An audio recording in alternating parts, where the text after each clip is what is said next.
really think about the entire landscape of the tournament. There are some powerhouses in this region that still sit in the upper portion of the bracket. We are going to be jumping back up to that portion of the bracket after this series, but now it's time for this elimination match, and we are going to Karazhan. Back to Lower Karazhan. The return to Lower Kar here. You've seen, of course, they are getting control of those ads very, very quickly, with both Blood DKs being able to control undead, those mobs. And, you know, again, we were seeing, you know, in the past where we were having Lower Karazhans with the teams that did bring healers. You know, again, just skipping ahead, not having to worry about the trash there, not too much of the trash, pulling to the left side, getting the trash backs down that they can, and then just having, again, their Holy Paladins, skipping ahead, getting the mass res off for everybody there. Yeah, so it looks like, I don't think either of these teams are going to be doing the res skip. Looks like the Blood DK from Shepi has ran downstairs, corralled some mobs, and brung them back up, while Skyline Top has done some other mobs. It looks like 2 deaths, 3 deaths from Skyline Top. Maybe they do have a res being set up. Perhaps that healer has invis potted ahead, while Shepi is cleaning up the trash and moving on towards the event. So yeah, and you're seeing just that extra amount of trash being pulled on one side, whereas the other team is just saying, hey, we are a lot more confident with this. We're able to make sure we're getting this done. And again, you know, being able to have, you know, the speed set out of Agrimars is just so nice. And you're just seeing that quick swap out of the gear sets there for the Holy Paladin. He's getting everybody rest up. He did. There actually was quite a bit of a delay there, which was kind of maybe some of the cause of when you're looking at, like, oh, what were they doing there? The big thing that they were doing was just making sure they're getting the event started. The Opera event, of course, is going to be the Beauty and the Beast. So there was that big delay. That's what you're kind of seeing, where everyone was just wiping there, giving them plenty of time to get rezzed after, and still waiting for that RP to start. Yeah, you saw it in Upper Karazhan yesterday, and you see it here in Lower, and a little bit as well in Seat, where whenever there's a long RP event going on, you like to see teams do the RP, while then other people will go branch off and clear some trash, and that's what Skyline Top has done here as they move into this Opera event. Yep, it's very important to make sure that if the Opera event has already started, the curtains have already opened. You know, it's very, very important to make sure everyone is going through at the exact same time. So if they did take a little bit more time, for example, to clear extra trash, so the curtains were already open, it'd be very, very key for them to make sure that they all walk through, so that way nobody's getting locked out. But first off, Cyrus, tell me about this boss. So this boss is, you know, it's going to be troublesome. There's going to be fire everywhere. There's a broom he's going to be chasing after you. You've got to have your head on a swivel, otherwise you're going to get swept away. And this fire is going to be out. There's a nice cauldron here that you can use to clean the fire. Different teams will choose different bosses to kill based on their team comp and what they like. Yeah, and it's very interesting to see they're actually taking out Luminor, who is, again, dropping all of the different fires. Usually you see, especially in NA, everyone going for Mrs. Cauldrons. Mrs. Cauldrons, of course, is going to be casting any of the little soup sprays there. While they deal tons and tons of single target damage, they also allow you to help clean up the fire. So what do you think about killing Luminor first rather than Mrs. Cauldrons? I think it's going to really help the Demon Hunter out, as well as maybe the Blood DK if he's wearing a Sephu secret. Having that kick for the Demon Hunter to gain resources from, as well as the ability for these guys to proc their Sephus, is going to allow them to do a lot more damage to these bosses. You see Blues just took a really big hit from that damage here. He's being chased by the broom. He's been disoriented.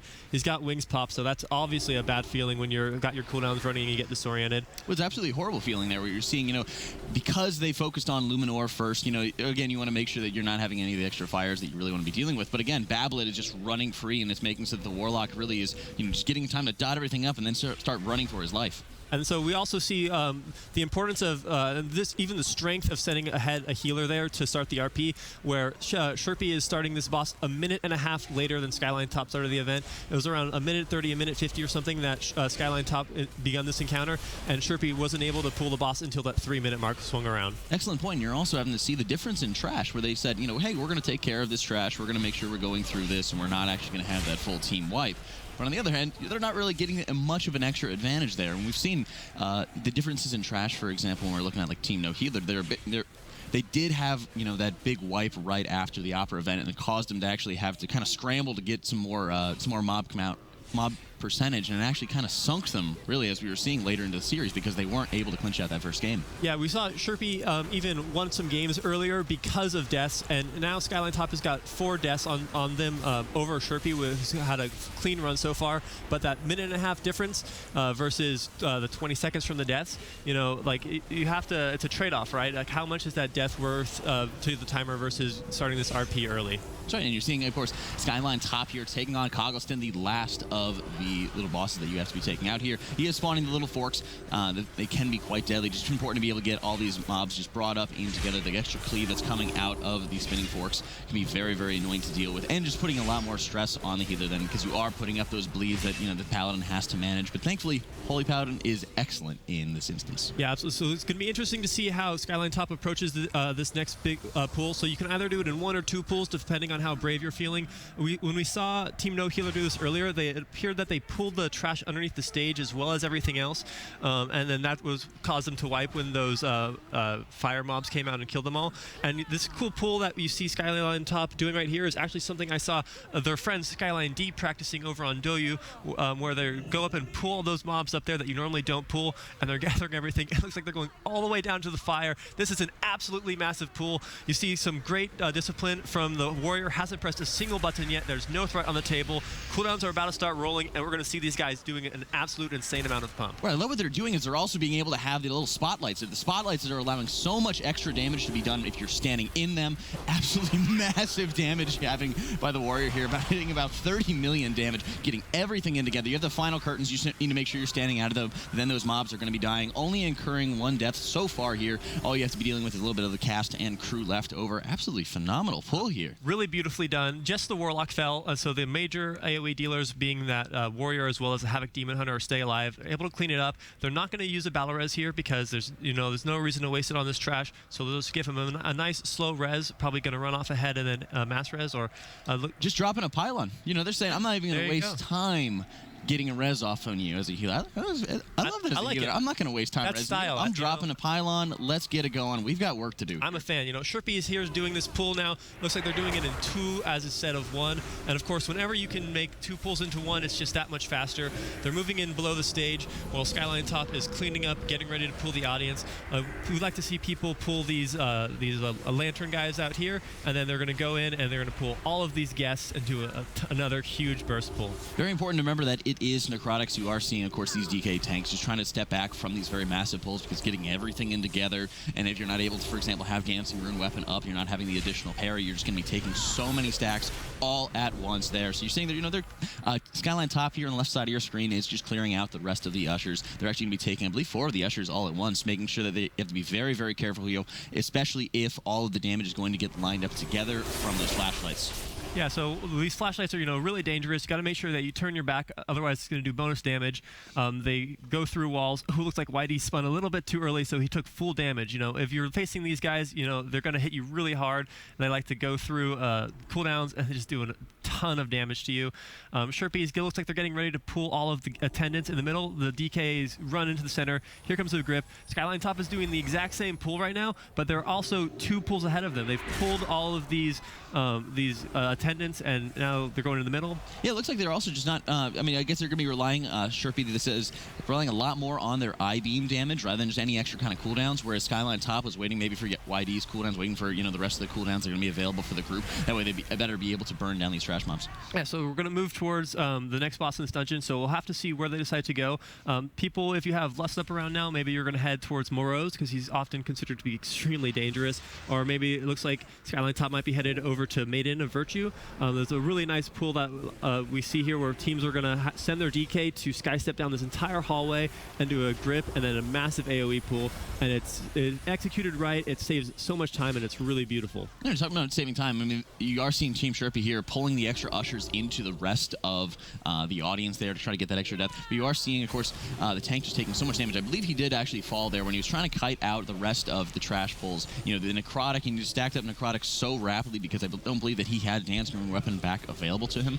So he's instantly getting all these necrotic stacks. He needs to be able to generate enough threat so that, YD or, again, the Demon Hunter are going to be, they're not going to be ripping off of him. But at the same time, when you're getting so many stacks, you're instantly going into this unhealable phase, and you have to deal with the ticking damage as a healer. And especially because he already propped his Purgatory, it just kind of made sense for him to die and get a quick res. Yeah, so Purgatory's down, so maybe we might see him go off and die just to get that cooldown back up. Looks like maybe Purgatory is also popped for the other DK. Their whole team is running into the hallway. They didn't pull that much of it. They're going to pull over the doorway, start with the I-beam. It looks like Skyline is setting up to do a very similar pull. There goes the Sky Step. Off he goes. They're probably going to LOS now into the Maiden room, and then they'll start clearing this trash. Yeah, and getting the line of sight off there because there are some of the different archer mobs that can be quite quite a pain to deal with. And if you're not able to get everything perfectly stacked up together, it can be quite an annoyance. So they're getting everything close enough in together, getting it into that Chaos Nova stun there, making sure they're able to get as much damage off as possible. And then it's really important to watch out for Skyline Top's Blood DK, making sure that they're able to quickly get all these mobs down. He's staying in for quite a long time, so it's not a huge deal for him to deal with Necrotic. And now they're very well postured to get onto the Maiden of Virtue. Yeah, having that stun coordination is really good. Skyline Top has got that Shockwave, they've got that Chaos Nova, they've got the Infernal Stomp, and Shepi has got the double Chaos Nova as well as the Infernal Stomp. You have to wonder, are these guys watching the stream? Because they've got to know that they're maybe just a little bit behind. Half of a pool, a couple percentages on the boss. We're going to Maiden of Virtue. There's a little bit of damage coming out. There's nice kicks for Sephu's procs as well as for resource for the Demon Hunter. You see he's doing a really respectable single target damage right now as they move into the next part of this fight. Yeah, I mean, you're seeing Skyline Top here. Look at the positioning that you're seeing out of the melee. Everyone has just about a 2 to 4 yard spread here, making sure that they're not going to be hit by any of the cleaving holy bolts that are going to be going out. They have plenty of kicks. They have an entire wealth of kicks, but if one does go through, it will deal some moderate damage to the first player and just deal tons and tons of damage to anyone that is standing a little bit too close. So great positioning on their part. We saw the Demon Hunter just dip his toes there in these holy ground so that he breaks the stun from him. We saw when No Healer did this earlier, all of their players used it in immunity in order to get around that. But perhaps maybe I don't see any bubble cooldowns, but whatever you can use to avoid that stun just allows you to do that much more damage to get through that Maiden Shield. It's excellent what they're doing, and you're seeing as they are really having half the group really dipping their toes in, taking that damage. The boss will cast Mass Repentance there, and it will basically just put up a Disorient on everybody, but you have to take damage so in order to break it. So everyone's having half the group step in, take damage, and they're able to break the Repentance while the other side is using some immunities, using bubble, things like that. It makes it a lot easier on your healer. That way they can spend a lot more time focusing on the damage. You've seen about 700k, for example, coming out from the Paladin for Skyline Top. And that's one of the biggest things as a healer when you're in Mythic Plus. You want to make sure that you're able to get as much damage done as possible. Healing is not quite as big of a deal. You want to be doing just as much healing as you absolutely need to in order to keep people topped off. So, for example, you are seeing tons and tons of casts coming out while Beacon of Virtue is going up. Make sure everyone's staying topped off from that extra dot damage. But once that ends, the Paladin goes right back into dealing damage. Yeah, we saw Shepi apparently seem to reset this boss right before pulling it because it was vanished, then it had to appear before they were able to start their pull. So they're a good 40% behind. It appears they're actually doing significantly more single target, so they're actually catching up a little bit. But Skyline Top has had some really well coordinated large pulls, so hopefully they'll pull ahead on trash. This is still neck and neck. This could be anyone's dungeon. Skyline Top almost clenched a beautiful seat run yesterday, but a wipe on the last boss cost them the game and brought them here to this lower bracket. And you're seeing, one of the biggest things with Skyline Top is trying to drill back down onto those fundamentals. I mean, by no means did they play bad during their game against Skyline D, but they just got a little bit outplayed there. And you had such a well-oiled machine in Skyline D, running with those double rogues, being able to absolutely annihilate bosses. So I really think that if Skyline Top here has something to prove when they want to say, we know you're a little bit behind us. We know that we have a little bit of an advantage here, but we just need to keep on playing our game, making sure that we're doing it as cleanly as possible. That's right. They've had a whole day back to recuperate their senses and get their head back in the game. And when something like that happens, it could be really demoralizing. But you just have to push through it. And they have an incredible showing right here in this first match. Everything is clean so far. 7 deaths, but 4 of them were to that skip that they did earlier when they were setting up the RP. This looks like a rehearsed team. They're back for round 2. They've got a fire under their belly, and they're doing a really great job. I mean, you're seeing there, they're posturing here to make sure they're getting in position to take down Morose. One of the nicest things, of course, by playing a Paladin on this fight is you are able to deal with the Garrote damage so easily there. With Morose, it always is going to focus the Garrote on the healer first if the healer does not have it. So one of the nice things of playing a Paladin is you're able to use either Blessing of Protection or Divine Shield, your bubble, your own personal bubble, to then remove the Garrote damage right before the next one goes off. Then Morose will recognize that you do not have Garrote on you, and you should as the healer. So then he'll try to reapply it while your Blessing Protection or, again, your Divine Shield is still active, and then it negates another one. And then you just rinse and repeat with either Blessing Protection or Divine Shield, whichever one that you hadn't used. Looks like Skyline Top is probably waiting for some cooldowns now, clearing just a little bit more trash as Shepi has just joined them in the room, and Shepi is pulling absolutely everything. Maybe they're going to pull some of the trash in the middle as well, but we're going to see what Skyline D is going to do here. It looks like they might be setting up to, they've CC'd 2 mobs, so they'll be pulling the boss as well well as 2 of his companions. And then we're going to see Lust popped, and then some cooldowns start rolling, and we're going to see these 2 ads burned really quickly as this Moros fight is just getting underway. And one of the most scary things about Moros is just simply going to be the beginning of the boss fight. There's specific kicks, specific, maybe grips on some of the mobs, depending on what week it's going to be, what you really have to be dealing with, watching out for example, for anything like empowered arms, making sure they're getting that quick grip there. This is really, really nice play up them, making sure they're getting crisping down as rapidly as possible. You already see the first Garrote did go out on blue, the Holy Paladin for Skyline top. Be very interesting. In about 10 seconds there is going to be either the Divine Shield or the Blessing Protection removing that Garrote right before the next vanish. He will try to Garrote again, and then it takes so much pressure off the healer and really allows him to start pumping out so much more damage. So you see Skyline top has just finished their first mini boss along with Moros, as Shepi is just pulling it. 75% on Moros versus 100%, and they're also 1 mini boss ahead.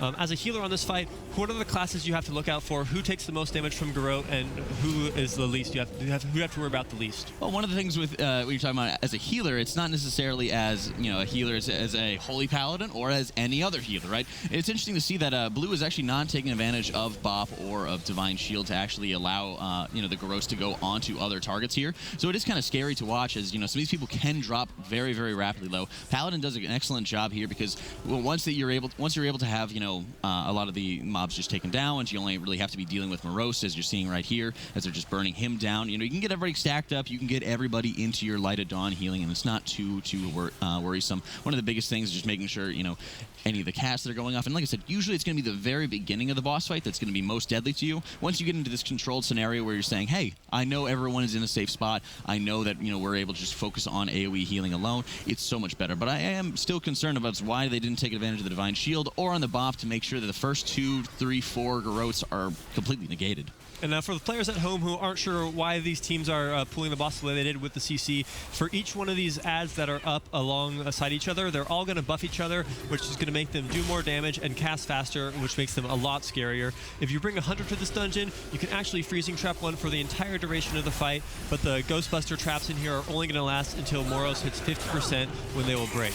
And you're seeing 8% here coming in for Skyline top onto Moros, and just working on burning this boss so rapidly. But it does look like Team Shepi is kind of catching up just a little bit here, as they are really, really close together in trash, and they're getting Moros down. It seems to be quite a bit faster than Skyline top did. Yeah, so Skyline top, we've seen this actually on a couple of the bosses now, where their single target seems to be just a little bit behind the double Demon Hunter comp of Shepi. The Arms Warrior does an incredible amount of damage on the AoE, and the Warlock's doing quite a bit, but we've seen in some of the previous dungeons, even in the no healer dungeon, we saw, looks like the tank is down for Shepi. This is absolutely not what you don't want to see. Where's the res? This could be a full wipe. This is absolutely terrible. 15% on the boss. Maybe these Demon Hunters can clutch it out. Maybe, what do you do in this situation? At this point, you have to look at it. They did have a res available. They just were a little bit too slow to actually react to it, or they just didn't prepare to have the Soulstone, for example, onto the tank. So full wipe coming out for Team Shepi here, just as we were talking about. They were getting that extra single target damage. They really were seeming to have a little bit of a faster pace, and they weren't really behind that much on trash, but they sure are now. Absolutely huge pull just executed there from Skyline top. Really clean, no deaths at all on that. They're moving into pull attunement. Looks like they pulled all of the trash in this room. 99% kill count. Maybe we did see this bug with 99% previously, so they could have 100% as they move into the pull the final boss. Well, Shepi's got to run back, and now they're a full boss behind and a ton of trash.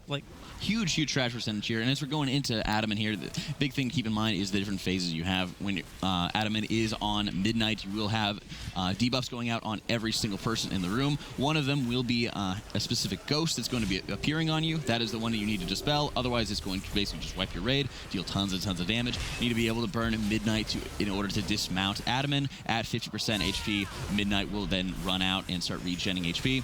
Adamant, then you need to be just burning as rapidly as possible. Big things here, watching out for any of the charges that are coming out from midnight, while also dealing with the Mortal Strike for the Bloody K. You see he is taking advantage of his AMS to make sure that that he is not going to be taking that reduced healing. Very, very important to watch out for it. A really nice positioning also from the Warlock by Skyline top in this fight. If you stand far enough away from Adaman, you can actually dodge all of his horses without ever moving an inch.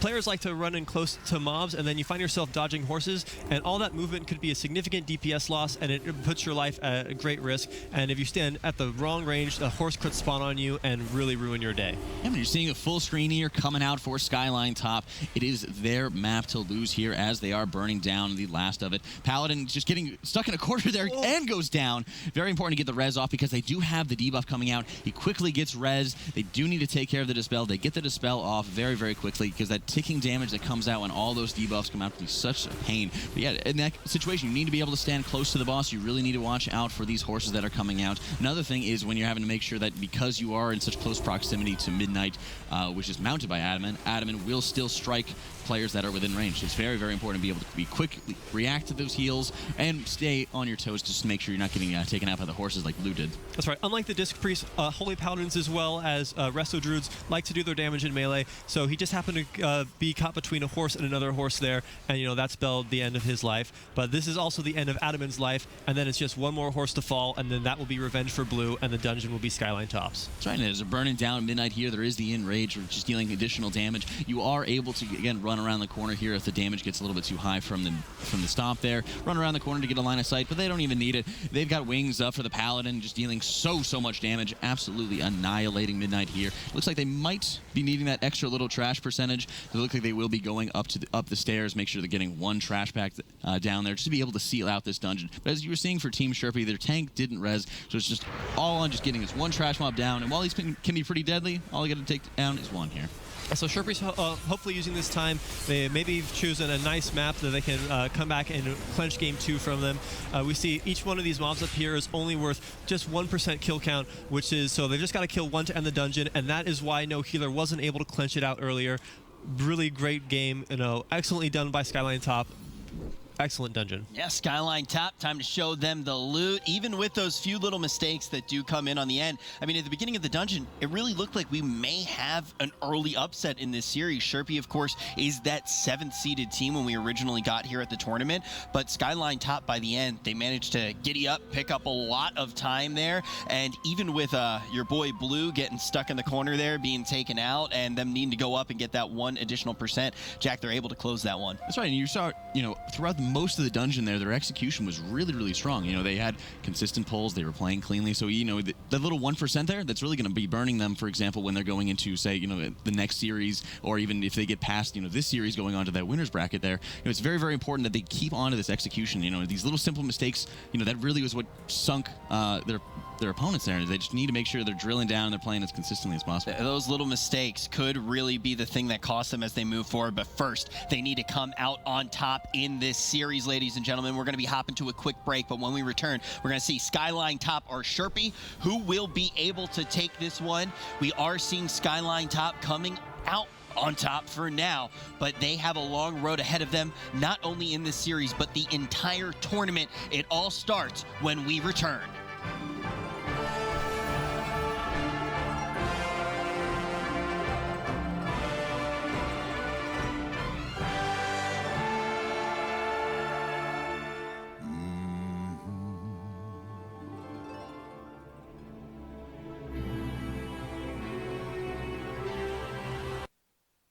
Diese Stadt ertrug schon viel an Leid.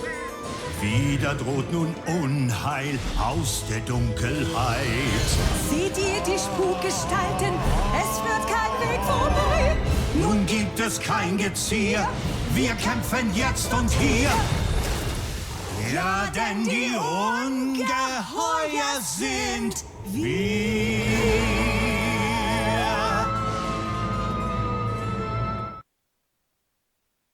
Nun gibt es kein Gezier, wir kämpfen jetzt und hier.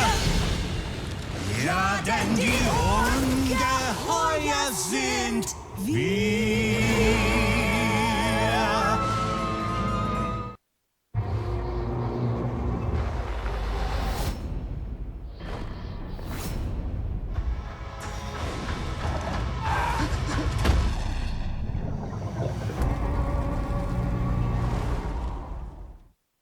Welcome to Twitch's Research Power Group, a community where you can help Twitch level up by sharing your opinions. As a member, you'll have a direct line of communication to tell us what you like and what you love. Fresh surveys will be available each week. Every time you take one, you will automatically be entered into a sweepstakes for a chance to reap Twitch swag and other kick prizes. Join RPG today and help power level the future of Twitch.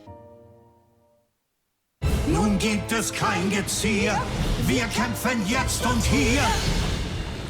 Ja, denn die Ungeheuer sind wir.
Ladies and gentlemen, welcome back. We are mid-series right now, Skyline top versus Shepi. Now, if you do have the astute eye, you may have caught a very particular detail. The tank from Shepi seemed to be having issues there. So we want to let you guys know everything that's going on at home. So basically what happened was the tank did encounter a small issue, actually lost power in that player's home, so they weren't able to complete the dungeon. Now, this isn't going to be a remake because every player in this tournament, as they were instructed in their handbook, is going to be responsible for their own internet, power, things like that. This is to ensure that we actually do have the most fair tournament possible, but we're going to take a few moments here to make sure that that player has an opportunity to get back online. But like we said, I just want to reiterate, this first game is not going to be remade, but we're trying to get into the second dungeon of this series to give Shepi the best chance chance possible. But I'm excited because that means we get to talk until they actually do sort out these issues right now. And I want to look at both of these teams because, Sours, one of the things that we talked about with Shepi before we jump to the break is they actually are the 7th seeded team in this tournament.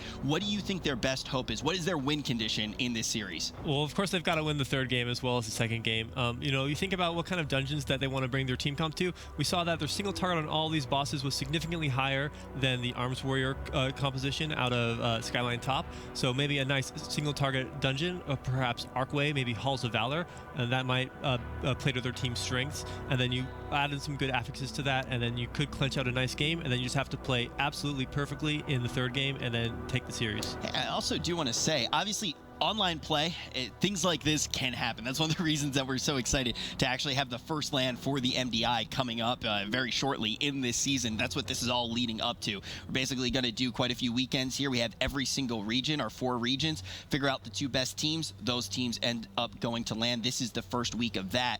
So Shepi, though, even though they do have this issue, before they actually hit that snag in the road, they looked like they were performing very well, definitely going toe-to-toe with Skyline top, which has been a team that's performed against some top teams in this region. Well, that was the interesting thing we were talking about, and as Cyrus mentioned, the single target damage that they're able to be pumping out, which is so consistent, so excellent that they were going through. And one of the things that they were kind of seeming to be poised for was just being able to kind of a little bit overtake the other teams just by being able to catch up, do the same exact pulls, for example, that Team Skyline top was doing, and then just be able to catch up on boss damage, right? So maybe when you see something like a Halls of Valor, that it might be available to them, that way they're going to show, like, hey, we're able to get through these mechanics, we're able to play much more cleanly. As you saw, Skyline top was actually just kind of having a little bit of errors there, just the very tail end of the instance that ended up consuming so much time. So that can kind of be, like, we're starting to very quickly, as the MDI really does evolve and we start to see more matches, team characteristics start to kind of develop. Are they a team that's very good at getting these massive trash pools and making up time there? Are they a team that's able to melt bosses? Are they somewhere in between? And I think it is fair to say that Shepi is one of those teams that we are really seeing can just elite bosses, and all of a sudden that's where they make up their time. So do you want to see them going for, maybe not going for massive trash pools, just doing them cleanly and rely on that boss damage? Yeah, they were doing almost as big trash pools, maybe just a little bit smaller. When they could turn 2 pools into 1, that'll really help just speed everything up. It comes to confidence in the players as well as having a good organized cooldown rotation. You want to call out the first stun, the second stun, and the third stun to maximize the amount of time that the tank can stay in there and do damage before you have to start running away and kiting like you do in these necrotic dungeons. Now, we already talked about Shepi quite a bit, but Skyline top is going to be leading in this series right now, and already alluded to the fact that they've played against some pretty difficult teams. What has enabled them to be such a powerful force in this region? Well, I think one of the biggest things is that, their consistency, right? As you're seeing throughout these instances, they have such really, really strong pulls that are able to make sure they're getting the largest trash packs possible. As we were saying, right after the after event, they did bring all of the mobs just backstage, brought them into the pit band there. They're making sure, for example, they're able to get that extra buff out and playing so cleanly. And we were seeing, for example, Team No Healer, they really got burned when they weren't playing as cleanly. They tried to make these big risky pulls, and as a result, it just caused them to consume, an extra 30 seconds to a minute and a half just to be able to get everything else done, just a couple more %. All right, so now, folks, we've kind of walked through both these teams, how we think that they can actually win in this series. It's an elimination series, so they have to do it here. If they don't, they are no longer in this tournament. The winner of this stays in the losers portion of the bracket. Now, one of the things that changed in this MDI is the way that keys actually do work, right? We're going to have those predetermined affixes. You actually get to pick the map when you are the loser in the series, and then you can also switch things up with that final affix. Now, we talked about maps in particular for Shepi, some of the things that they may want to go for. Right now, if you were Shepi, what map would you be trying to lock in, Sours? I think, of all the maps in this map 2 pool, it's got to be Arcway. The double Demon Hunter single target, and then you get the Warlock with the Enslave on the ad to buff one of those Demon Hunters to do increased damage. They can really kill these bosses extremely fast, and they can also do big enough pools that will maybe not quite as big as Skyline top, but just a little bit smaller, and then that extra boss damage can clench out and just speed everything up, and that could be the win. I also want to follow, because we haven't really had an opportunity. It's one of those beautiful things when you are actually moving this quickly through all the matches. You get to watch a bunch of gameplay, but we don't really get to dive into all of the details about what these compositions are really doing. And we talked about meta before we got here. We talk about meta all the time. That's the reason I'm a Demon Hunter main now. Thank you, Jack. Thank you for carrying me. Okay. But the thing is we really kind of expected certain things overall in this tournament. When we talked about meta big picture, right? We expect a lot of Windwalker. We do expect a lot of Warlock, maybe a few Demon Hunters here and there, some Rogues every now and then. What do you actually think about the compositions that we are seeing, in particular double Demon Hunter and then actually having that Warlock? Do you think that this is a strong composition? Well, yeah. In the other regions, we like to see the Windwalker meta is really popular, and in the Chinese region, the Demon Hunter metamorphosis is the most popular meta. And Warlocks used to also have meta. They don't anymore, but they're still in the meta, and they're doing a really good job. That's the things that China loves to play, and they play it really well. Also what they're doing really good is just the coordination of all the dungeons. These look practiced, they look routed. Teams put in so much time planning out these dungeons, and this how you choose to run through the dungeon is really what determines who comes out on top. If two of the mirror teams come into the dungeon together, but one of the teams has planned a better route, that could be the difference between winning the game. Exactly, and now we're actually going to hear good prediction. We have everyone back online. We're ready to start moving with this series yet again, and we have heard that map selection. It is going to be Arcway, Jack. An excellent pick there, like you were talking about, having the faith in getting these bosses down very, very rapidly and having the clean pulls. Interesting when you're talking about, for example, the meta game that was coming up. While there is that difference in meta between China and with Europe, you're really seeing, for the damage dealers. It's really interesting to see just everyone kind of consolidating in on the Blood Decays and on really largely the Holy Pallies, having, that focus there on, the extra benefits you're going to add to the Holy Pallies. And you really will start seeing, the extra defensive capabilities. And while Paladin, for example, is not going to be as clean, for example, as the Druid for most of the Demon Wing skips that we're likely going to be looking for, it still is able to pull it off. I'm gonna toss you about here, Jack. Usually we try to avoid it, but yeah, you like to talk about healer damage. That is one of the other things we do really need to know. These Holy Paladins can definitely pump out numbers. And that's one of the biggest things, that they're able to pump it out in a very clean and very safe format. You've kind of two different options when you're playing with your Resto Druid. You're already able to take advantage of different legendaries, for example, like Fury of Nature or Lady and the Child, to be able to pump out, for example, damage while you're in bear form, or you're going to be taking the Feral Affinity and you're going to be able to do, single target damage when you're in cat form. One of the big things, though, is when you're switching out of those forms, whether you're switching out of bear form, you're losing out on the extra arcane damage from the legendary, right? Or if you're playing Feral Affinity, you're missing out on the extra bleed damage when you're exiting cat form. Paladin's just able to sit there in full plate with Devotion Aura up, deal so much damage, and still, be in a safe position to be able to switch between DPS and healing so easily. Man, I feel dirty even talking about it, but yeah, that really is the big thing with Druids. Druids actually, sometimes the numbers that they can put out are absolutely insane, but you always do have that small little jump. You have to invest that global, so you can very quickly, from doing damage, fall behind, and then you have to jump back into healing, and then you actually get less damage because you've fallen behind, and it's just this vicious cycle. But please, let's stop talking about healers. Let's talk about the key a little bit more. Ultimately, it is going to be Tyrannical, Raging, and Explosive. That is going to be the key that is locked in once they put their own spin on it. What do you think about Explosive as a selection as well? I think Explosive is going to be a selection we're going to see a lot of. Luckily, both teams are running the Holy Paladin in this dungeon, so Holy Paladins are really great at stomping out those explosive orbs. And also, talking about Resto Druids earlier, there's a nice skip you can do with Stealth as a Resto Druid in here to get a res to skip a lot of trash. And you can do it as a Holy Paladin with Agrimars and Sefus and an Invis Potion, but it's a lot tighter timing. And so none of the teams have that Resto Druid, though, so we'll see if one of these teams attempts to do this skip. That could save a team a ton of time and put them well in the lead. That skip is really cheeky, though, with a Paladin. Do you think that could be one of those moments that we really have to look in this dungeon, because that could be an error that pops up for a squad? Well, one of the biggest things is ideally, because I believe we're going down the middle route, usually on live, we're having, either the left or the right opportunity. It just kind of opens up at random, but on the Tournament Realms in this tournament, we are going right down the middle. So they do have the option, usually you'll see teams kind of default, if they have the Warlock, to go to the left side. That way they're able to grab the Chaos Bringer to deal with, to get that huge damage boost. But as a Paladin, what you have to do is you have to end up actually clearing a lot more of the demon trash to give you enough time to be able to say Repentance a mob, proc Sefus, use your invisibility potion, run around, get into a corner, and then get a mass res out on everybody. Yeah. Because the Demon Wing just takes up so much time and is just incredibly lethal to deal with. All right, well, with all this said, Shepi, it looks like they have managed to get a very, very strong map pick for them as a squad, but Skyline top does have a chance to close it out here. What is going to be their best route to success if they want to take Shepi's map pick? Well, it's all going to boil down to which bosses you decide to go for, and you're making sure you maximize the use of that Warlock and Slave on one of those demon ads.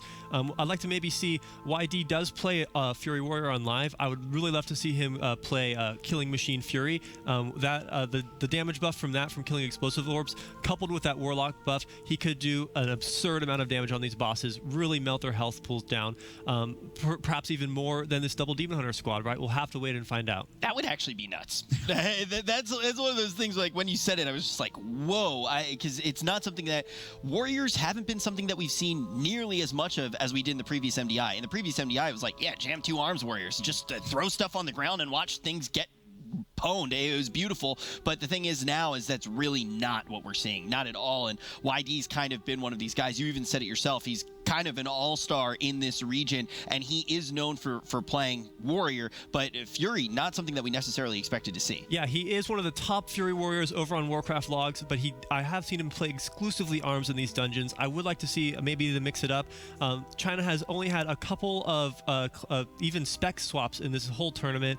Maybe we saw some Arcane Mages go Fire. We saw Marksman Hunter go Beast Mastery. Maybe we'll see an Arms Warrior go Fury. We'll have to wait and see. All right, yeah, that kind of gets me excited for the future weeks as well, because we know we're going to be seeing every region take their own approach to things. But now let's turn our eyes to this elimination match. Who is going to stay in the tournament? Who is going to be going home? All of the players are online. Let's get map number 2 underway.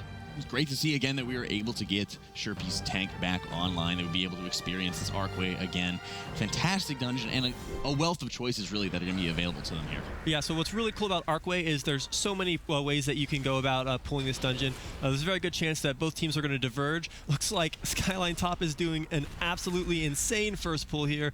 Where in the world are they going? Shepi is just going to kill the ghosts as well as the slimes. Look at these guys. Where are they going? This is huge. At first I thought they were just going to be skipping trash. I was like, oh yeah, he's running, a pretty far distance. But they're actually just doing a colossal death run here. Just being able to get a little bit of extra ground. It's very, very interesting to see this. Maybe it looks like they've run ahead, perhaps dropped a pylon. They're going to skip all of that trash in the first circle. Normally when you do this dungeon, you don't end up killing that much of that trash in the circle. Looks like Shepi has wiped. And the reason you don't is because you're having to deal with the trash. You're having to deal with the explosive. And it's very great to see, because they are having to deal with the extra affix of explosive, they are able to get past all of those mobs before any explosives were actually going to be able to wipe them. Yeah, it looks like sometimes the failure detection pylon is weird with rezzing. I wonder they're just watching out for the void zone. Ah, the void zone. Oh, because yes, it rezzes you at just 1% health. So if you were to take that failure pylon there in that void zone, you're going to find yourself dead again just a second later. Well, as one of my favorite casters like to say, sometimes you have to go slow to go fast. Oh, absolutely. Right, and we see Shepi tried to go really fast at the start. They got absolutely overrun by those explosive orbs. It looks like they've come back through and they've killed a couple of those mobs and they're cleaning it up. Skyline top is further ahead in the dungeon, but of course further behind on the kill count. Looks like they'll be heading to maybe Corsalax. No, it looks like they've changed their minds. They're heading over to Spider Boss first. It's going to be a fun show. Yeah, and you're seeing activating that Sky Step potion very, very rapidly there. And you're getting all of, again, the mana addicts there, getting them all in together, getting a very, very huge pull just to start it off, getting all their cooldowns popped and ready to go. Usually you'll start seeing them go towards the Spider Wing, go towards Naltira there, because it's very easy going into that boss, clearing out the very small spider area of trash, and then being able to access that Chaos Bringer that we are just so fond of in this instance. And what you can see over here on the damage meter of Skyline top, it looks like the Warlock has been assigned to Explosive Orb duty. He has done very little damage here on this trash pool, leaving all of the AoE in the hands of the melee comp. His job is to kill those orbs and keep his team alive. And just being able to have that extra ability for, especially with Paladins, being able to stomp those orbs makes it so much easier. And you're also getting that extra damage, like you said, out of the Warlock there. So as you're going into Naltira's room here, you're seeing them pulling all the little ads in together. It will be, actually, yeah, look, they're taking in all the ads together. It's very concerning to watch out for the explosive there. So you're going to see the Paladin, probably, again, like you said with the Warlock, maybe being able to just take on all these explosives. It doesn't look like we have too many that we have to be dealing with, and they're eliminating them so rapidly before too many spawn. So we didn't see the Warlock do a lot of damage on the previous pool, but we saw Soul Flame do a ton of damage on that pool. Soul Flame, of course, is going to do damage whenever one of these mobs dies, and it's like a cascading effect of explosions, right? As long as these mobs die slightly delayed from each other, that Soul Flame really will just clear everything out, especially when you have low health mobs like this. It can clear trash really fast. going into these spiders are really scary. They're going to jump on you. They're going to pin you down. There is no volcanic for these guys to have to deal with, but there are these explosive orbs. Luckily, they do have 2 ranged classes to deal with these explosive orbs, and then it looks like they're going to go ahead and reset the boss first. Maybe they had something in the middle room. Looks like there's death and decay underneath that spider body, and now they're going to grab a demon buddy and then see who they buff, and he's going to do a ton of damage with this boss. Yeah, and usually what you see is having, them taking out the smallest of spiders, then running over to take this Chaos Bringer with the Warlock, and then they just take on, the medium-sized spiders there. And they didn't waste any time. They had plenty of damage available to them. They had plenty of the cooldowns just to be able to annihilate those medium spiders. Then you have to be taken out to the Wrathguard. But you are seeing a very, looks like, losing their tank, losing another DPS here for Team Shepi. Just so much damage when you're pulling these mana guards, or the mana race there. Just so deadly. They're playing a lot more sloppy than Skyline top is right now. This is Shepi's map pick, so we would expect them to have come into this more practice, but they are on their way to the 43 deaths that we saw from an Arcway pick last year. Hopefully they won't go that far. Now Tira has just been engaged by Skyline top. Looks like that buff is on the Demon Hunter, or perhaps it's on the Warrior. It's anyone's guess at this point. The Warrior is doing so much damage. This guy is the all-star of their team. Really incredible player. Shepi is a little bit behind. Another death from them. Hopefully not too many more. This is, not the kind of play we wanted to see out of Shepi here. Not the play you wanted to see, and also not the amount of, the control, the execution that you really want to be seeing. You're seeing Skyline top doing an excellent job being able to get rid of the explosive orbs there, making sure they're clearing them out. Team Shepi on the other side was just not ignoring them in many cases, and now you're seeing as they're getting the wipes, they're actually feeling the full effect of the affix that I believe that they added into the equation, right? They're having to deal with this, and it's just really being such a pain as, again, they haven't even engaged any bosses as Skyline top is dealing with Naltira. Now, a common thing we've seen from a couple of these Chinese teams across the MDI so far is that whenever something doesn't need to be killed, they won't kill it. So if they believe that they have what it takes to heal through that explosive orb, they'll just let it pop off. On Curator, the other day, we saw a ton of sparks from one of these teams, and it was actually, I believe it was Team Shepi who was the one who let all those sparks go, and the deaths caused by them not killing those sparks added up across the duration of the dungeon and actually ended up costing them that series, and that's what brought them here. I haven't seen the sparks flying as these teams are competing, but again, one of the things that you have to watch out for is just, some like versus the damage versus the healing meters, at their disposal, right? As a Paladin, you may say, oh, well, I'm going to do so much more healing if I'm actually having orbs detonating, but one of the most important things for doing Mythic Plus as a healer is reducing the amount of time you need to actually spend healing and being able to contribute as much damage as possible, especially when you're on single target bosses here. So, making sure that you, as a Paladin, are not even having to worry about using Beacon of Virtue, you're not even having to use your Light of Dawns or anything like that. You're able to focus all of your Holy Shocks, if you are able to, for example, on that single target damage, on using it offensively. Important thing to know for Naltira here is that these Blink Strikes, many times are going to be focusing on a range of the first one, but they definitely are always going to be hitting one of the melee on the second one. So making sure, for example, they're able to watch out for that. And again, they have such a huge advantage as Team Shepi here is just now activating Naltira. Yeah, so we see this web affix even took the life of the Demon Hunter. They're using, it looks like Demon Hunter is jumping out of there, maybe giving it a dash, maybe giving it that Demon Hunter disengage, and while the Warrior is using Heroic Leap. Of course, this web will connect to 2 players, and it's going to bring them together to the boss, and you have to run far apart from each other, otherwise you're going to end each other's lives, or whoever has less health is going to die first. Yeah, but you're seeing them getting brought together by the Tangled Web. I really would have liked to see some more markers being put down. We're seeing just 1 or 2 around the room here for Skyline top, just to be able to have, generally accepted idea of where, all of the spreads are going to be going for that Tangle Web, because the Tangle Web does bring in 2 players together, and they need to be able to break that chain in order for the damage to stop. So when you have that control, for example, of, say the demonic circle where you're able to instantly port to one area, when for example, the melee are going to be going in absolutely different directions, it makes life so much easier to deal with. Yeah, so Shepi's doing a nice job here on Naltira so far, and we're going to see if Skyline top is going to set up that skip or not. If the Paladin runs off ahead and these boys die, then we know that there's a nice mass res incoming. Shepi's doing an excellent job dealing with these spiders, dealing with the boss, and something that's also nice to think about with the explosive orb is, as a healer, would you rather kill an explosive orb and get the effective health from killing that orb, or heal through an explosion? I'd much rather just take one global hit of the Crusader Strike, a Judgment, or maybe even a Holy Shock if I have to. It's one global, takes very little time. All you have to be able to do is just focus on your raid frame. Watch on for the nameplates there. Makes things a lot easier. As you're seeing Skyline top here is taking taking down their Eridar Chaosbringer there, making sure that they are able, of course, to take him out, get him out of the way and stuff like that. And you are seeing, again, Blue getting ahead. He did use his invisibility potion, and he did bubble along with putting down his failure detection pylon. So everyone is getting ready, posturing there to make sure that they are able to die. He is able to mass res them up that little hill, and it makes it so much easier to be able to skip ahead here. So excellent job here by Blue. This skip is going to cost them, of course, 5 deaths, but that 25 seconds from that 5 deaths is incredibly worth it for the time it makes up for avoiding all of this trash. There's some incredibly dangerous mobs here. There is even a death coming out of Shepi on this boss, and a death on a boss is incredibly costly, especially when it's at 43% health. It really slows down the whole thing. Maybe they do not have a B-res charge, so they're going to have to slowly whittle away at it.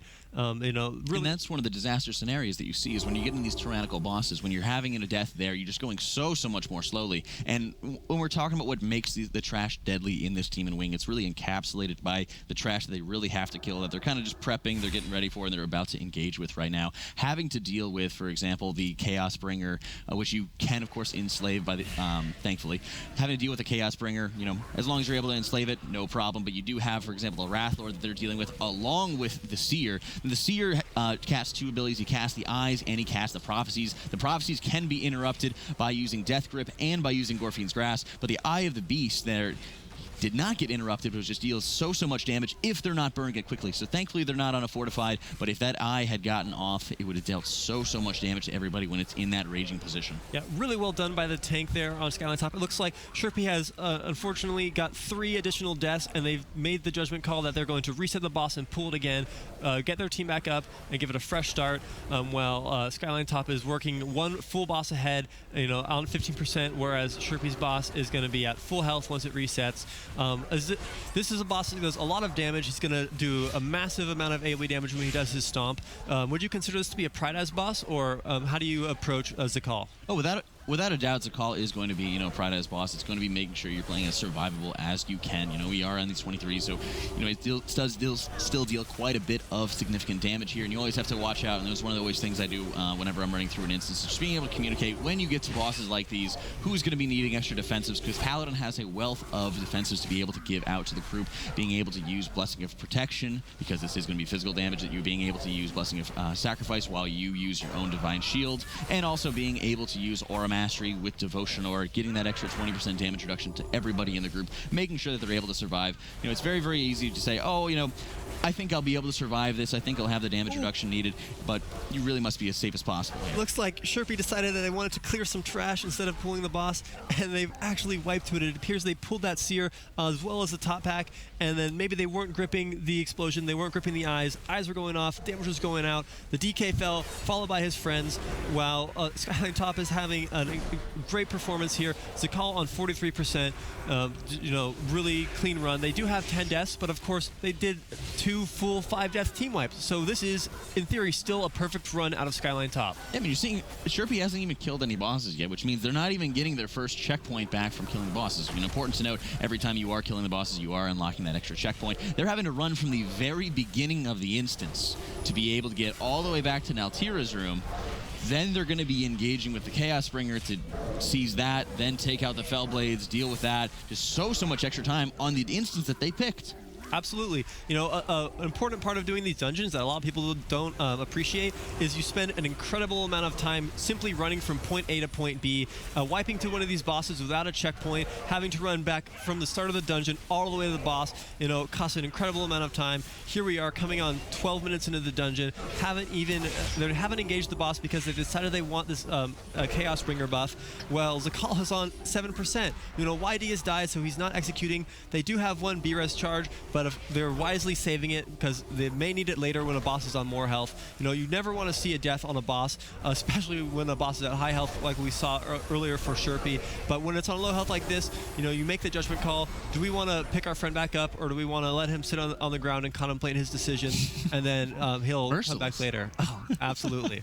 Merciless there. And you're seeing it, like I said, they're at 5%. They might as well just save it. They might as well hold on to it because at this point, they are racing against themselves, really. They're making sure that they're playing as safely as possible because, again, this is very early in the dungeon still. They got the first 2 bosses down here. And that is just the biggest thing is it's so easy to kind of lose out in some of these mistakes. And we're going to be seeing as they're going to be moving on to, again, Corselac's room. They might even be going past Corselac's room and just go on to Ivanir. Then it becomes more of a focus on getting your group together, making sure that you're getting those kicks, make sure you're getting those interrupts. And we still are going to be having more mobs just very, very high in very, very high in density. So many more explosive orbs to deal with. So again, it's just the focus. You're just making sure you're sticking together, making sure you're just keeping everything planned, stick to the plan there as they are. Look like they're going to be posturing to actually get a really, really big pull here. So what's exciting here about Skyline Top is their signature style so far in these dungeons has been massive AoE pools. They have a huge cushion of safety here, but it looks like they're setting up, waiting for some cooldowns, and then maybe they might even do this massive pool, perhaps even with the boss. They're going to grip all these mobs up. Looks like they're not pulling the boss. They're not feeling that lucky. There's a couple of magic debuffs going out here. A lot of explosive orbs that need to be handled. There's going to be haste bubbles. You've got the buff on the warrior doing insane damage. 40 million arms warrior burst. You know, this is why you bring that arms warrior over that fury warrior. You trade off that AoE for maybe that little bit of utility. Huge damage out of him. YD, more like yes, please. Thank you so much. Huge, huge damage here coming out YD. You're seeing it again for Team Shepi there, dropping the failure detection pylon, making sure they're getting reses out on everybody. Thankfully, you didn't even have to have the demon hunters even die from that because they are able to have their double jump and able to avoid adding a little bit extra to the timer. But they're clearing up all the trash here. Looks like they are going to be having their the Chaos Bringer that they're going to be refreshing the enslavement on right before they're going to decide if they want to be pulling Corstalax or get it on their way back. Yeah, a little bit of arachnophobia out of Team Shepi here. They've decided to come and kill this Fel Lord as opposed to killing that spider boss. You know, Corstalax is being pulled. It looks like a death right on the start, but luckily you can just drag him out of the room and reset it, and they can have a clean pull on this boss. You know, there's their Chaos Bringer. It looks like he broke free. Maybe something got a little bit out of hand. There's some explosive orbs on the ground. You want to make sure that those don't start exploding. If they're just going to get this guy back under control, they do have the Demon Hunter in prison to see him while they bring the Warlock back alive. While Shepi hasn't even engaged this boss yet. They're still clearing the trash in front of Zakal. You know, like what do you do in Shepi in this situation? At Shepi, you really have to look at, you know, the decisions and why they made this pick, and you know, go back to the plan of like what was going right, what was going wrong for them. You're looking at just how they're preparing for this trash team Shepi versus Skyline Top there. You know, Skyline Top wasted no time at all. They dragged all the mobs into the boss, absolutely just annihilated them. And you're seeing that death coming out of the Warlock, and they actually did, for Skyline Top, use the battle res there rather than waiting for their Warlock to actually run back. Not sure if I agree with it or not, but again, they wanted to make sure that they're having control of the Chaos Bringer, and at this point, they just feel confident enough that they're able to just take it down, no problem. Yeah, it appears they've decided to abstain on killing this robot for now. They're going to go clear some more trash and change their mind. Zakal is here on 80%. Luckily have not been any deaths out of Shepi so far on this guy. There's a couple of big trash pools probably coming out of Skyline Top. Maybe we like to see sometimes Death Knights might Skystep Potion and pull every single mob in the room in front of this boss over here on the far right. You know, these huge pulls, these are the style of the MDI. These aren't the kind of things that you do when you're pushing high keys, but when you want to push as fast as possible, sometimes you've got to break the rules and really play out of your comfort zone. But at this point, I don't think they need to get out of their comfort zone. They just need to make sure they're playing it like they're trying to get the chest done in time, right? You're seeing Team Shepi here, of course, 50% on Zakal. You know, big thing is they're dropping all the Fel Fishers out of the way. They actually did detonate one. I think that's what had dropped their tank so low a little bit earlier there. But, you know, they're just making sure that they're able to start working on catching up, because when Skyline Top, for example, wants to play more aggressively, wants to, you know, for example, get out of their comfort zone. I mean, that's going to be the area, that's going to be the opening Shepi really needs to be able to get back into this game. Looks like, for whatever reason, this Paladin here has popped a bubble and he's triggered these pillars himself. I don't think I've ever seen a healer do that. Jack, would you ever like to run into these pillars with the bubble on your horse? I would never like to touch those ever in my life, but maybe it's just going to be, you know, one of the occupational hazards, because the important thing to keep in mind when you're looking at Zakal's room is there will be the patrols that are going to be near where the entrance is going to be to the left. You do have to keep in mind that those patrols do go and walk pretty far into the room, so it's very important just to make sure you're keeping an eye on them and you're not actually moving moving too close to them because you can only keep them CC'd for so long. One of the things we like to be able to do is clear all the trash up to Zakal, or sorry, we get to skip ahead of Zakal, clear the trash that's standing right in front of him, then get a CC out on the patrol. That way you're actually going to stop the patrol, and you give yourself a lot of breathing room when the fight starts, but you always have to stick to that right side like Team Shepi is right now, because eventually it will break free, and you don't really have the time to just invest in all that maintenance. And so we did see, unfortunately, the Demon Hunter died during that trash that Skyline top was just killing. Those big blueberries there are going to spawn these crystals that do a ton of damage to you. As a melee, you want to kill those as fast as possible, otherwise they're going to end your day early. Those same crystals are going to be on the last boss as well as in the runway. We've seen them take the lives of many unfortunate people throughout the history of the MDI, but Skyline top is doing a great job using line of sight here to pull these mobs. Now these worms here can be kicked, of course,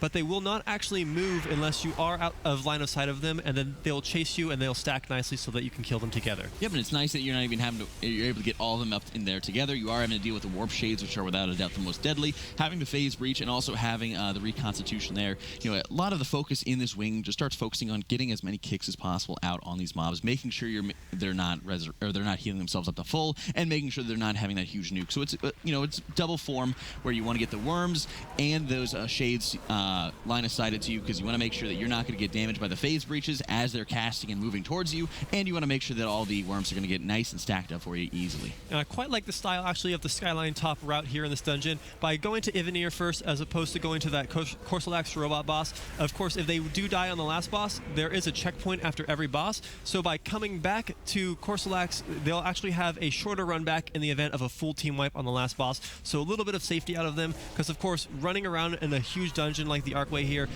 can consume a large amount of time. As we saw, it cost Shepi a ton of time when they wiped to that spider earlier, and here they go pulling Ivanir. Shepi is of course pulling that spider now on 70% versus 100%.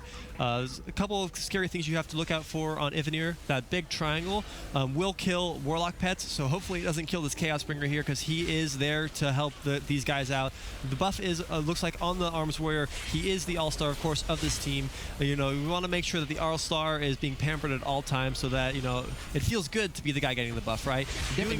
And like you were saying, trying to make sure they're keeping what you will have is, again, 3 points that will form. You want to make sure that they're as small as possible, because when the effect expires, they are going to be forming a line or even a triangle, depending on how much space that you have. So again, they just moved it into the corner, they moved it away from the pet, making sure that they don't even have to worry about it. You are, of course, seeing that volatile energy coming out, the pulsing AoE damage that basically will just put this one big nuke on the team. And again, they're trying to stack up these as best as they possibly can, making sure that they're keeping away from the rest of the group, and make sure keeping them away from the middle of the room, that they have as much room to work with, because again, these little swirlies are going to be popping up on the ground, can be very, very deadly when you're just denying so much of the real estate here. Yeah, so they've pulled the boss over into a weird spot over here in the corner. He does, of course, teleport into the center. Looks like the Demon Hunter is kicking that as soon as he goes to teleport. You want to make sure that you kick this boss as soon as possible when he teleports in the middle. Otherwise, he's going to gain a stacking buff and do increased damage, but from all of his abilities. And when that buff gets too high, it could just become unsurvivable. Yep, and you have to see, having to deal with the volatile energies, for example, the magic damage that you constantly be going out there. They are putting them in a very, very awkward position here, as they were trying to make sure they were keeping any of the void zones, for example, onto the edges of the room. In the process, they kind of had to waste a little bit of time for the melee, where they were just not able to quite reach him there. As you see, Team Shepi is still engaging with Altira. The very first boss that they had ended up wiping to, they're just trying to make sure that they're staying clean on top of their game, whatever they can, to try to get back into this game, not giving up yet. Yeah, so really commendable effort from Shepi. You always want to keep fighting as long as you can. These lines from Skyline, this is like really impressive, right? Normally you see these triangles get really out of hand, but every single one they've dropped has been as small as possible. This, of course, has been the only non-line they've dropped from this triple point buff. Ivanir on 19%, now Tira on 10%. We'll see if that Arms Warrior execute, or maybe even that Warlock execute. It looks like they might even pass up Team Shepi and kill this boss before them. Yeah, but you see just the extra damage that they're able to provide, and again, the death differential. Just Skyline top having half of the deaths that Team Shepi does, and many, many bosses ahead for it. not even taking the extra risk. Like I said, they're actually pretty close together on trash. There was quite a bit extra trash the Team Shepi did take down. But at this point, Skyline's just able to have so much more easier mobs to deal with, so much less of a scare that they really have to worry about. Taking down these warp shades are very easy to interrupt. They're very easy to deal with there. Taking those down, then they're moving on to Core Stellax, and they have a pretty straight shot to take out Melandris and the remaining 40%. Yeah, so it's important, of course, these mobs here will both cast a Phase Breach, which will do an incredible amount of AoE damage and could kill your entire group. And when they get on 50% health, they will also try to heal back up to full. So it's important to have kicks or stuns for all of that. We do have Demon Hunters, of course, are Blood Elves, so we do have the Blood Elf Silence as well as kicks. And then there's, of course, the Demon Hunter Stun, the Shockwave. So many tools at their disposal for handling all these mechanics. Really, really great job. Yeah, but you're seeing there they got the stun on the Chaos Bringer. They do have a timer that the Warlock has. They can only leave they can only enslave the demon for so long. So they're quickly getting the stun out because the Chaos Bringer is not a fan of being enslaved and would just absolutely deck. And we saw it earlier. They will absolutely deck the Warlock if he gets the chance to. Oh yeah, he's always looking for a chance to bite the hand that feeds him. These guys are going to now engage Core Stellax, and we'll see who they like to give these haste bubbles to. If you're a class that really benefits from haste, grabbing these bubbles will increase your damage output by a considerable amount. Looks like, of course, they are going on the warrior again. This will give him increased auto attack speed, so he's going to have even more rage to do more damage. The vacuum is going off from Core Stellax. We'll see if they decide to stand in, if they decide to run out. Hopefully nobody dies. We did see the lock gate out of there. Nobody died to that explosion. Really well done. Shepi is clearing the trash in front of this boss. While it may look like they're quite close, they're a full boss behind, tons of trash behind. Core Stellax on 66%, a really clean dungeon from Skyline top so far. Yeah, and you're seeing, of course, they're dealing with the suppression field that is going out. There's a lot of pulsing AoE damage there. Then it's time to find a friend right before the quarantine happens. The quarantine is going to lock one of the players into a crystal. It needs to be clicked as rapidly as possible. Otherwise, it will just absolutely just annihilate their team. So they need to make sure they get rid of that ticking damage very quickly. Having an ally there, clicking on them, releasing them, and letting them just get back to DPSing and burning this boss. Yeah, it's important to communicate with your team here on this boss and make sure that you find a friend to stand next to and hold their hand when that crystal comes out. You don't want to be caught out alone because the crystal could kill you quite quickly. Luckily, we haven't had that happen yet today. Vacuum's going on for both teams. Of course, the boss percentage is quite different. Core Stellax going down quite fast. The Warlock is doing great damage on this. Maybe he's the guy out getting all those far haste buffs. Who knows where that Warlock buff's going. These guys are doing so much damage. Really clean fight from both of these teams. Another Vacuum's coming up, and it's really great. Yeah, and you're just having to focus on just the execute here, making sure they're getting through this. And they do have quite a bit of a differential between, of course, the trash percentage, but there's so much opportunity there. There's so much that they have left to be able to clear out, which should be, taken down in easy order. There isn't too much that they have to be worrying about as they're going through this and being able to set themselves up appropriately for Melandris there. We are been having to deal with the raging and the explosive, but one of the nice things, especially with the composition that we've been having on Skyline top, is just being able to rotate through those 3 stuns, making sure that they're able to have Chaos Nova into Shockwave, into the Infernal stun from the Warlock. They're not able to have access, of course, to the Warlock's stun because they are taking care of that Chaos Bringer, but when you're getting just a huge damage buff, you don't even need it. Oh yeah, so now they do have 30% trash that they need to clear before pulling the final boss. So they're gonna, looks like, probably go in and maybe pull this pack to the left, pull some packs in the middle. We're gonna probably see another huge pull out of these guys. Hopefully they don't die to explosives, because the more you pull, of course you'll clear trash really fast, but you do run the risk of spawning a ton of explosive orbs, which could end your pull early. And you're seeing there, you're talking about, they do have tremendous opportunity to be able to get on top of these mobs, to be able to get so many of them up together, but they are going to be running that risk. And there's actually quite a dangerous pack that are getting here with the Forgotten Spirit. They are letting the first couple casts go through just to be able to let the healer just start healing through this, focus on it when they have, the healing up. Then they can start rotating through their kicks and their interrupts, because the boss does, or the large trash mob there in the Forgotten Spirit does enrage. So they're saying, we're going to save all our kicks, we're going to save all our interrupts for this until you enrage. Make sure we're able to deal with it then. That's going to be the hard part, where you're actually wanting to get them out. So it looks like the Skyline top is now opting, instead of returning to the center of the map, they might head down the left here. Now there is a nice large rat pack that you can pull in the hallway, worth quite a lot of kill count. Cleaning up this trash nice and cleanly. Not too many explosive orbs. They've been quite lucky on spawn so far. The really great AoE from these guys. The Warlock is doing so much damage right now. Shepi is, of course, clearing trash over to Ivanir. When you're dealing with these mobs, you got to watch out for these lines. You have to watch out for those crystals going off. There are so many things in this dungeon where if you get overconfident for even a second, it could kill you instantly. everyone's staying alive, so this is really good moving towards these final 2 bosses. Yeah, and like you were talking about with the elementals out there, they will be spawning little spirits that are coming up and just pulsing AoE damage. The double melee comps on both sides just need to get out of there, let the range take care of it, then they're able to, or the tank take care of it, and then they're able to get back in. They do not deal too much damage, but they do pack quite a wallop here. And Skyline top, 15% trash remaining. They need to get to about 97, 98% to be able to actually spawn the final boss here and be able to seal out the series. Yeah, so they're heading back towards the middle. Expect another big pull coming. The DK Sky stepped a little bit early there. Maybe it's going to run out. He's going down here. We'll see how many packs they decide to pull. Looks like maybe 1, maybe 2, maybe perhaps even 3 packs. Hopefully just 2 packs. You don't want to get too many explosive orbs, right? Yeah, and you see they're dealing with all these explosives as rapidly that they can there. They're actually giving quite a bit that they need to be clear now. Double are going off. YD going down there. Might be looking to use the battle res. The battle res does go off, but he does instantly go down, and it looks like it will be just quite a wipe here. So this is what you do have to be careful about when you want to do these big trash pulls, of course, is the explosive orbs can very quickly get out of hand and really end your run. Luckily, they did kill Corsollax as their final mini-boss, or final, I guess, boss leading up to the final boss. So they do have a much shorter run back to this trash pool than if they had decided to kill Ivanir 4th. Yeah, but just a very quick run back here as you're able to see they're getting back into position. But yeah, this is what I was kind of talking about, where I was saying, really don't want them to kind of get out of their comfort zone or get any big risks coming up here. Because, again, Team Shepi does need to be able to take down another boss and deal with all of the trash leading up to Ivanir. So it doesn't really seem like there's going to be too much of a point to be able to engage with all of this if they're going to be having to deal with lots of explosive orbs. Maybe it was just because of the fact that he didn't have Gorfian's Grasp, that pull was just a little bit more sloppy. Maybe, again, following that age-old adage, making sure they're going slow to go a little bit faster. Oh, absolutely. Shepi, of course, didn't heed my advice, and they tried to go a little fast there. They pulled all of the trash in front of Ivanir and line-of-sighted it, and then the Demon Hunter fell, the Death Knight fell, the whole team fell.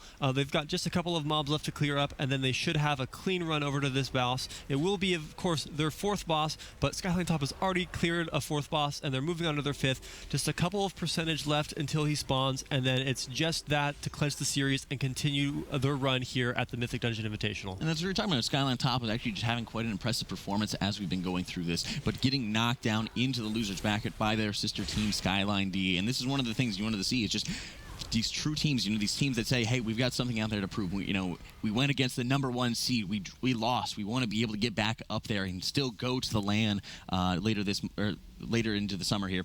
As you're seeing, they're clearing up the last bit of percentage here. The boss is going to be activating once they get to 98%. So they have all the trash that they're going to, I believe they have all the trash that they're going to be needing. Activate the boss and get it down, no problem. And so Shepi is just clearing up the last 2 trash mobs before they pull Ivanir. And of course, Skyline is just clearing up the last 5 little mobs until they pull the final boss. And then it's just a hop, skip, and a jump away to finish this series out and claim their seed here. Yeah, and one of the interesting things when looking at Blue playing this Paladin, he's been playing very, very conservatively. One thing to note about a lot of these mana races, when they die, they do release just a little bit of an interrupt, an AoE interrupt that will lock you out of your spell school that you're currently casting in. And Blue's been playing very, very passively. You're seeing very little damage that's been going out by him as we're engaging with a lot of these mobs. And I do like that he's just kind of making the decision, but on the other hand, I would be interested in seeing if he's going to be pump out, Driver that consecrates, making sure they're kind of speeding up, and that's one of the things, progressing through this is making sure as a healer you're playing safe, but you're not playing just so passive that you're not going to be able to contribute anything here or there. Just the little extra casts when you're just able to say, hey, I can rely on my Blood DK to heal himself. You want to be able to contribute as much as possible. And now Blue is really turning up the heat here as they are engaging with Advisor Vondros. Yeah, you have to find that fine line between safety and danger. Really live on the edge. If you play too safe, of course, you will go too slow. And if you play too dangerous and you go too fast, you may find yourself wiping out. Yeah, it's very interesting as you're seeing the mana bombs going off there.